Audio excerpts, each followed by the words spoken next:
Hi.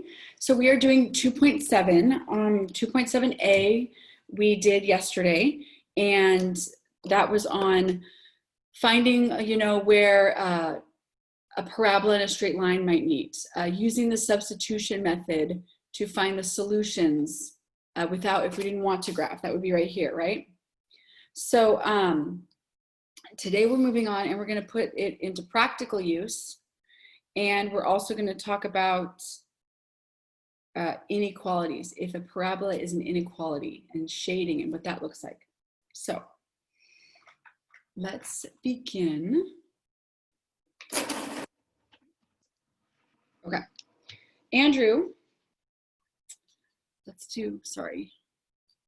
here we go, much better. Andrew kicks a ball up a hill for his dog, Leica, to chase. The hill is modeled by the line through the origin. So here's the upward hill, the grassy hill. The path of the ball is modeled, so he's going to throw the ball upward in a parabolic curve, and it lands on the grass, it lands on the hill. The path of the ball is modeled by the quadratic function shown. Downward parabola. Here's my equation. How far does the ball travel horizontally? Okay. And then how far must Leica run up the hill? So basically, my x coordinate is going to be how far it goes over, and then my y coordinate is going to be the upward. Where is it like going upward on the, where does it land on the hill, right? So since I want to know, the ball gets thrown and it lands on a hill, I want to know what is this spot? What is that ordered pair where the ball lands on the hill? And so I care about this point right here, this ordered pair. These two equations intersect at this point right here. The x value is going to be the same, right? The y value is going to be the same. So I first need to find the x value. In order for me to find the x value, I'm going to not do like a negative b over 2a. No. I'm going to find the solution of these two. So let's use substitution method and set these equal to each other so that I can solve for x. It looks like this. Negative 0.5x, that's my linear function, equals negative 0.5x squared plus 6x. Sorry. Okay. Ms. Grant? Yeah. Why is it negative 0.5? I don't know. Did I do it wrong? Oh. Yeah. It's not negative. It's positive. The line is uphill. It's positive. I need to solve for x, which means I need to basically set this up like it were a trinomial. Well, it's only going to be a binomial, but I need to get the 0.5x. Sorry, I got confused because I subtracted from both sides. Now it's 0.5x, remember? So if you were to subtract, it's 6 minus 50 cents, basically. Negative 0.5x squared plus 5.5x.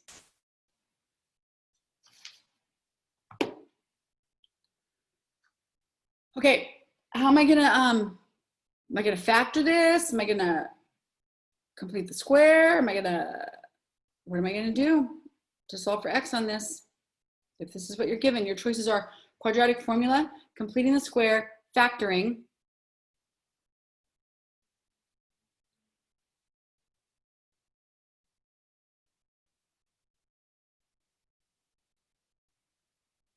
No one?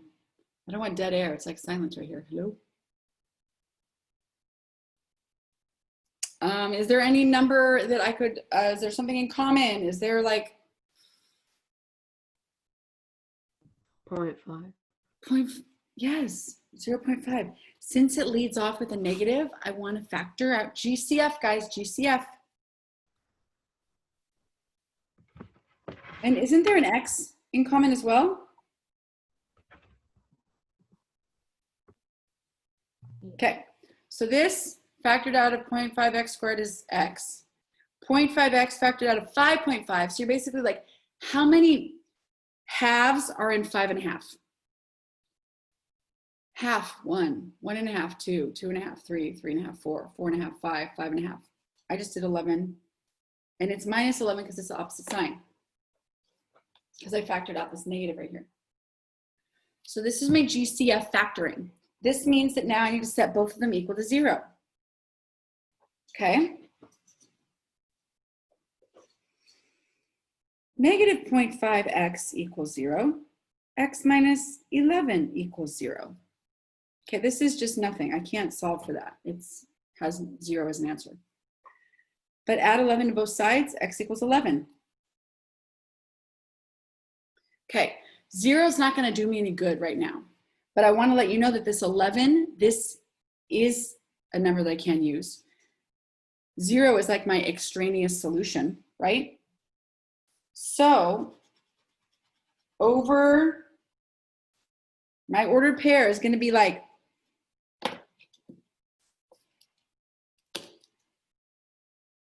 (11, what? 11 is going to be the horizontal distance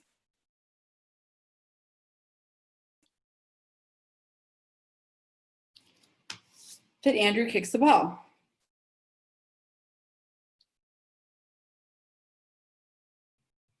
So I go, it's over 11. So it went 11 feet to the right, which is like ridiculously short. Maybe it's 11. Yeah, it's feet. It's feet.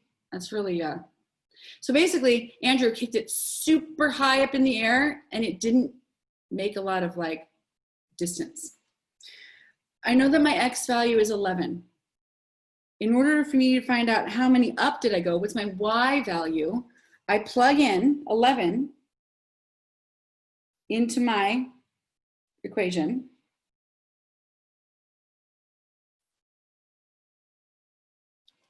Okay. And that's going to tell me how much up it went, how high the hill, where it landed on the hill.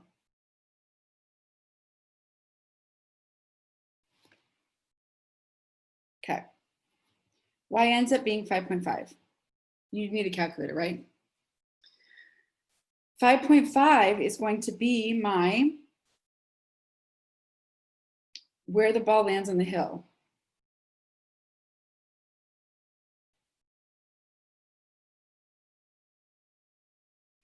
Like how far the dog has to run upward, how high the dog has to run, which sounds funny. How high does the dog have to run?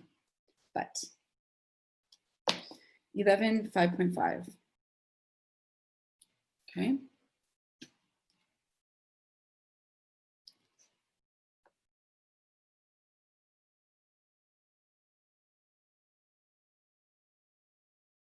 So what I did, I set the equations equal to each other.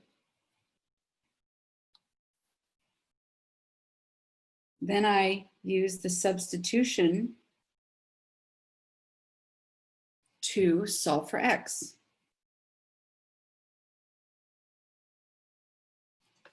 That's what I just did. Okay.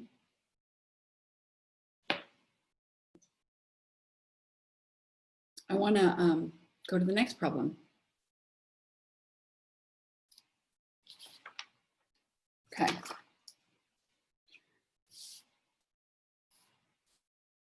All right. So how can you solve this system of inequalities? Well, here's the deal. If I want to if I want to graph a parabola, 2x squared plus 12x minus 10, if I want to graph this parabola, I could make a table of values. I don't want to. I would much rather put it in vertex form. So if I want to go from standard form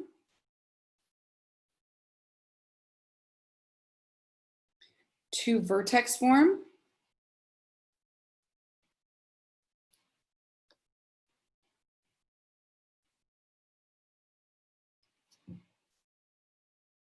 I want to complete the square.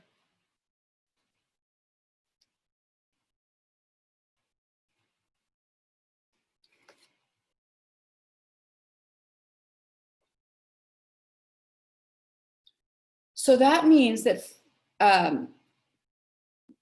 this negative 2x squared needs, we're going to do completing the square right now. The fact that it says less than just means that I have to worry about shading it. And I also, by the way, have to change this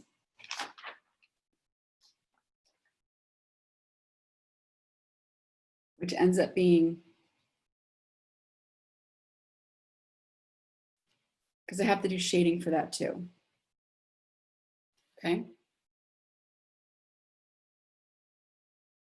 So first things first, I'm going to complete the square. Stay with me on this. If you want to watch it, like I'm recording this right now. So if you want to watch this first, because this completing the square is a little bit harder than a normal one, because it has a -2 as my A, and I have to factor that out. So there is no equals 0. Because I'm completing the square and I have to eventually graph this, I'm keeping the Y. So I'm going to write my equation, plus 12x minus 10. So remember, this is like my A, my B, and my C. For completing the square, my first step in completing the square is to move the C over, right? So that means that I'm going to do plus 10. And now I just have this -2x squared plus 12x. This is what I'm going to complete the square on. The A is -2. I need to, before I can complete the square, I need to factor out that -2.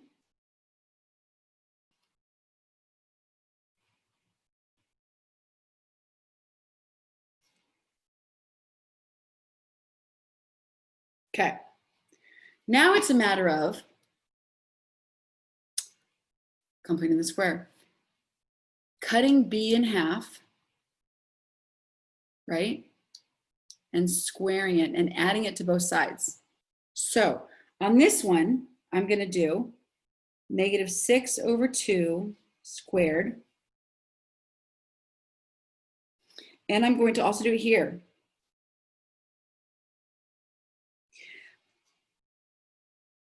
Please notice that on this side, since I factored out, this is a part everyone needs to listen to. So could you stop writing for a second and then just stare at me?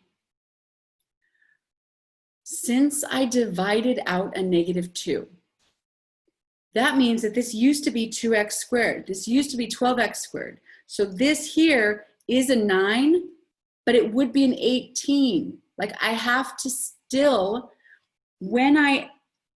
because this, if I would distribute, would be like a 9 times -2. And that's what I'm adding to both sides.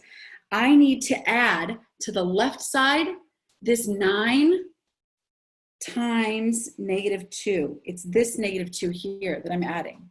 So here's what I have. Y plus 10 plus 9 times -2 .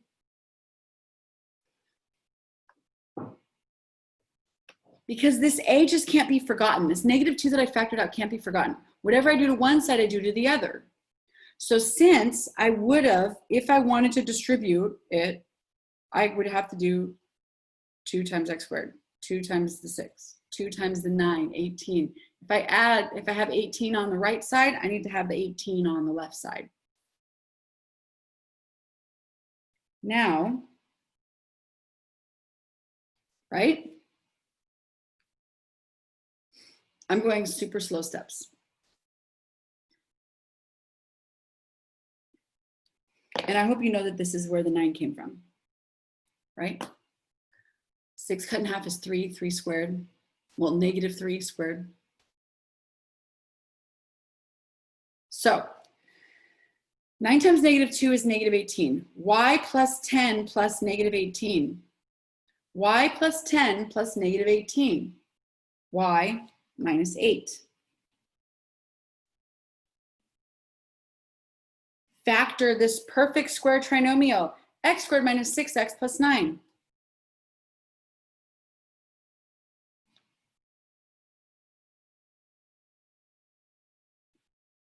Now, I'm not going to square root both sides. I need vertex form. Vertex form means h and k. This 8 needs to move over and become my k. Okay? Here's my vertex form.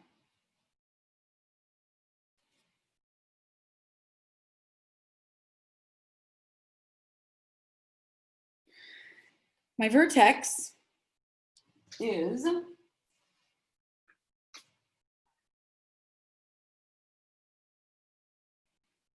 okay, real quick. The parent function of x squared is this.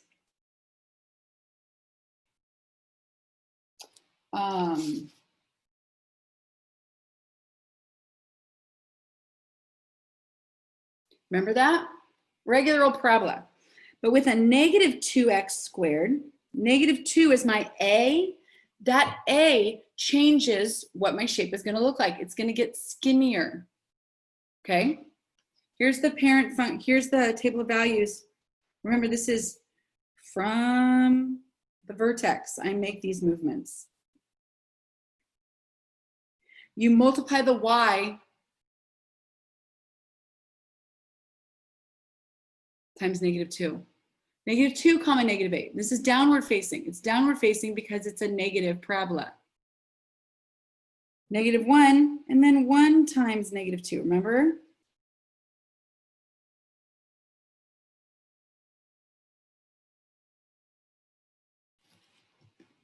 So this is how I'm going to move once I plot my vertex.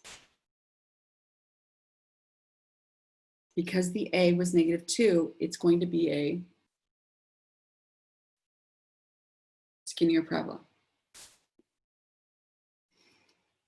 Let's do it. Vertex 3, 8. 1, 2, 3.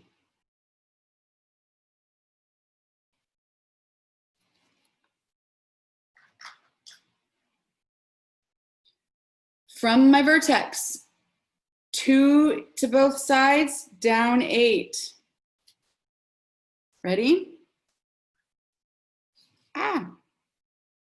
2 in either direction, down 8. Oh, if I cared about my x-intercepts, there they'd be, but I don't. 1 in each direction, 2 down. I guess I could have done that one first, sorry.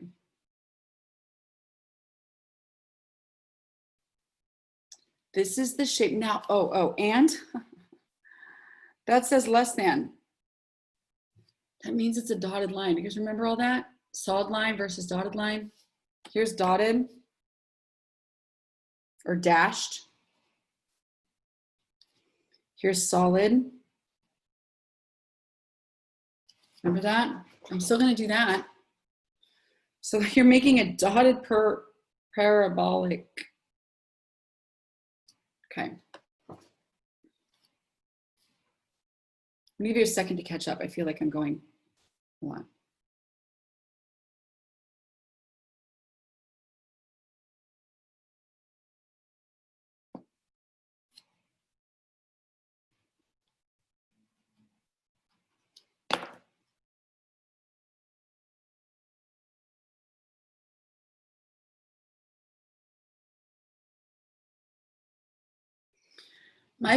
My parabola has a less than. I'm going to shade under it. And it goes down forever, like, you know. Then I'm going to do my other inequality. So I'm done with my parabola. All that work. Woo! Y is greater than negative 4x plus 4. Let's do it in red. Begin at 4. It's a downward line. Down 4, the slope is negative 4. Down 4 over 1.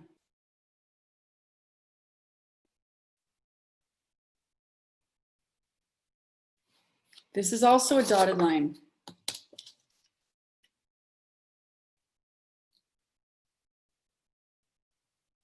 So I'm throwing like 6 things at you right now. Completing the square. Your A is -2. How to graph when the A is -2. Dotted lines, shading. This shading says greater than. I'm going to shade above, but I only care about where it's in common. Here's where it's in common.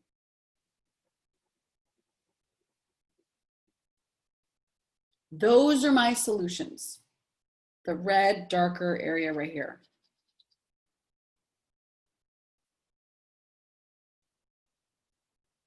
Okay.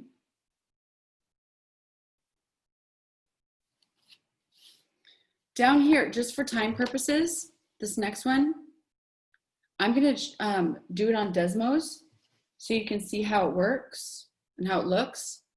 Let me see if I can get to it easily. I think, here it is, I got it. I did it earlier. Okay, y is greater than x squared plus 6x minus 12. 3x minus y is greater than or equal to -8. So I shaded, I drew the lines, and then it's right here where they're in common. This darker red and blue together. Those are the solution sets. And there's not infinitely many there. There's a lot, but it's very specific where the red and the blue intersect. So that's what number 4B would look like. Okay. I'm obviously not expecting you to like copy this down right now, but I just want you to see in Desmos, Desmos, great website, how you can graph as well. Okay. All right. So I'm going to stop the recording.